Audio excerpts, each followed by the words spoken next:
How this war changed your life? It changed everything. The way I look at life, the way I use my time, things I worried about, things that were important to me completely changed. So did the lives of millions of others of people, and my family in particular, because we have people that fled the war, me included, and people that are currently fighting for my country. How was your first day of war, February 24th? Do you remember? I remember it clear as, crystal clear. You wake up at 5 a.m., you feel this distress, this chest pain, not caused by sirens or bombs, but this inner feeling that you're just a little bit worried. So you wake up, you look at your phone, and it says Vladimir Putin has launched a full-scale invasion of Ukraine. Scared beyond words, want to do something, and just a couple of days before that, Vladimir Putin announced that he wants to take Donbass, and immediately me and my mother, we started packing documents. So we kind of felt it, but we didn't want to believe it. What would you tell to the people that don't know much about this war? Maybe they don't follow the news, they don't care too much about politics. I can tell very simple is that this war can define the future of the world, and if you're just going to stand by and think Ukraine is Ukraine, think about this. Iraq was Iraq, Afghanistan was Afghanistan, and now it's Ukraine to Ukraine. Where's it going to be? Germany is Germany and France is France. You get my idea. This won't stop here. This may go for a long time, and we don't have any idea about the future. So don't stand by, help out, do your best, and understand that this is a white and black war. Russia attacks, we defend, end of story. I was a volunteer at the border, at the Romanian-Ukrainian border a few months ago for taking care of Ukrainian refugees. And I was very impressed that I saw there a lot of children, and I thought how they perceive this war, how deep is the trauma that they feel because of this war. And it was a story that amazed me, that impressed me very much. The parents tried to tell to the children that they are not leaving the country, they are going on a vacation.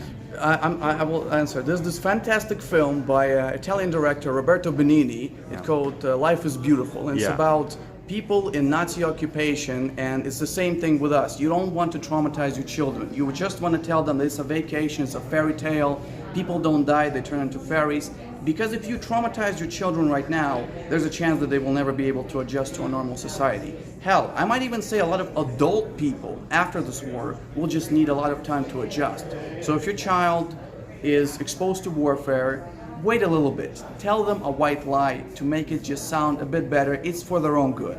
What would you tell to those people who were involved as volunteers, who are trying to donate money to help somehow Ukraine, or even to become volunteers in Ukraine for humanitarian purposes, or even in military? Number one, help without reason sometimes can be pretty bad because you set up expectation. So contact someone, talk with them, understand what they want, get a stable friend, and fact check, because your money is yours, and if it goes to someone else's pocket, there's no one else to blame besides them and you. Number two, understand what people actually need. If you're going to send them random kind of stuff that they don't actually care about or is of poor quality, you're not helping them, you're setting up them for a false expectation that might be even worse if you didn't do anything. Number three, if you can help with a Facebook repost, if you can help out with just going around and saying something, that's already help.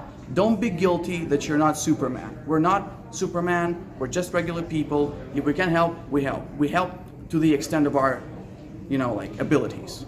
What would you tell to the Romanian audience? Romania is a neighbor of Ukraine. The fights in the Serpent Island is only 35 kilometers from Romania, so it's very near. Maybe Romania is the closest Well, first NATO. of all, I want to say mulțumesc to Romania. Thank you very much. Thank you for accepting 700,000 of Ukrainian refugees. Thank you for not stabbing us back like a certain other country near Romania.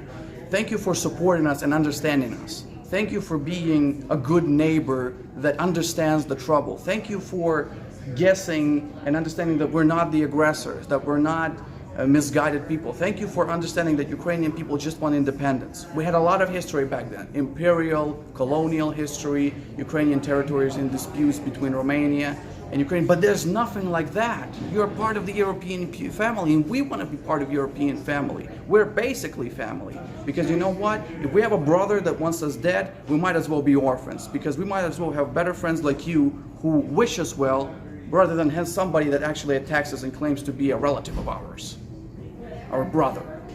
Have you seen the series Servant of the People? With Yes, I have seen it. A lot of people say that this was Zelensky's brilliant move towards, like adjusting his presidential campaign.